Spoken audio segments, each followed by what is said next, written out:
Hello, I'm Dr. James Bogash, expert in health and longevity and creator of Bogash Life in Balance. And today we're going to talk about another study that has a lot of moving parts to it. And it has to do with how well protected are the different scenarios that we have in COVID. And I will tell you that there's a lot of misinformation, there's a lot of bad information, there's a lot of no information. The United States has been very poorly keeping track of these, but other countries like Israel, the UK, even Denmark has done a great job of putting out the data and letting people kind of seed and sort through that.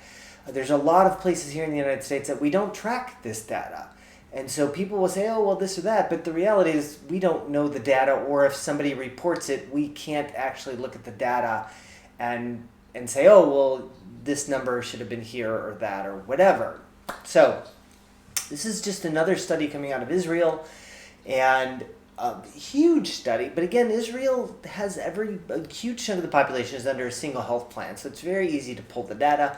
They looked at almost a little over 5.9 million people 16 years of age or older. And they looked at just from August to September, so we're looking at the Delta time frame. And they looked at 4 different categories. There was the recovered, so people who had COVID. There were people who recovered and then who had COVID and then got vaccinated. There were people who got vaccinated and then recovered.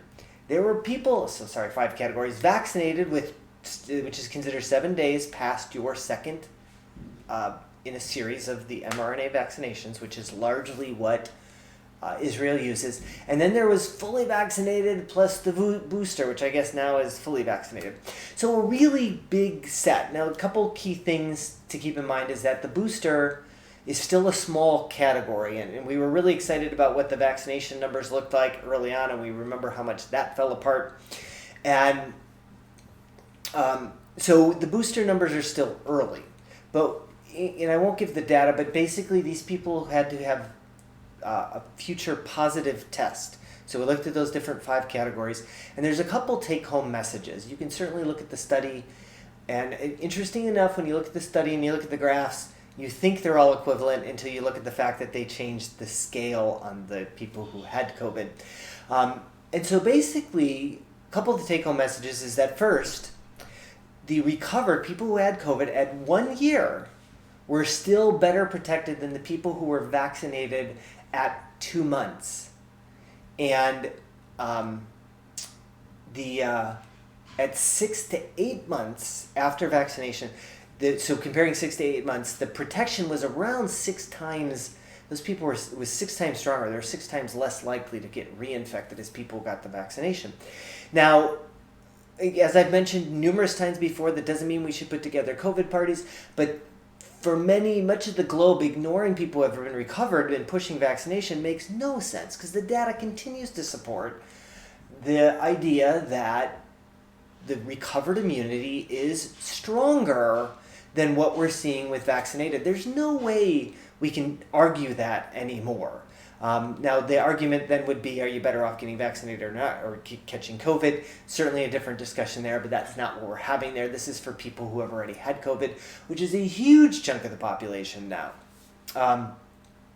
What was interesting was that we've talked about, well, somebody had COVID and then should they get their vaccination? And the bottom line is, first of all, in Israel, they only recommend 1 shot, not a series of 2.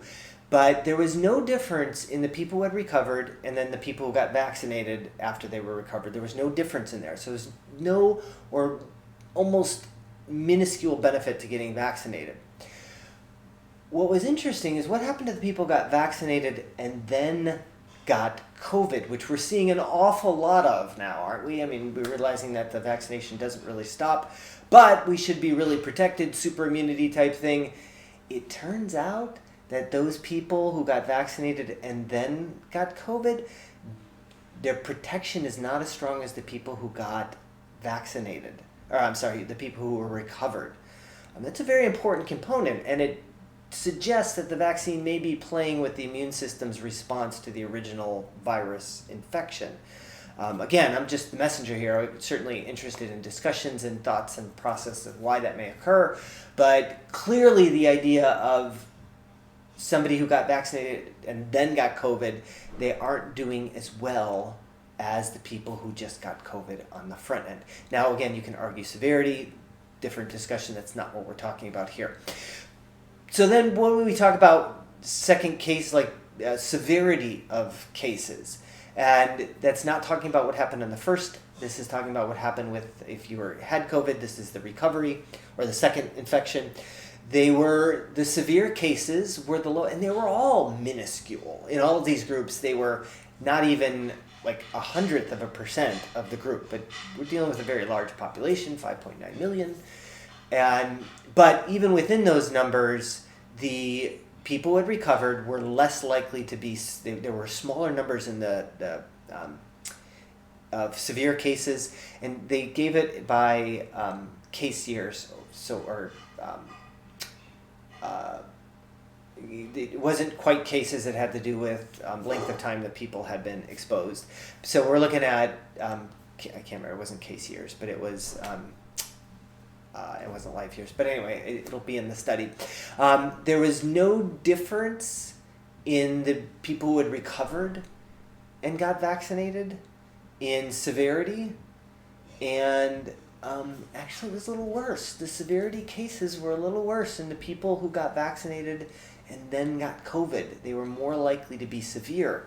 Again, these numbers are really small, but the argument that it may protect us may be falling apart, or if it does, it's a very small window where it protects us, and that we need to do, that's where the boosters come in, and right now we have no idea what the boosters are going to do. As always, I will post a link to this particular study in the description. Make sure you like this video, share it with somebody who you think needs the information, and subscribe to the channel.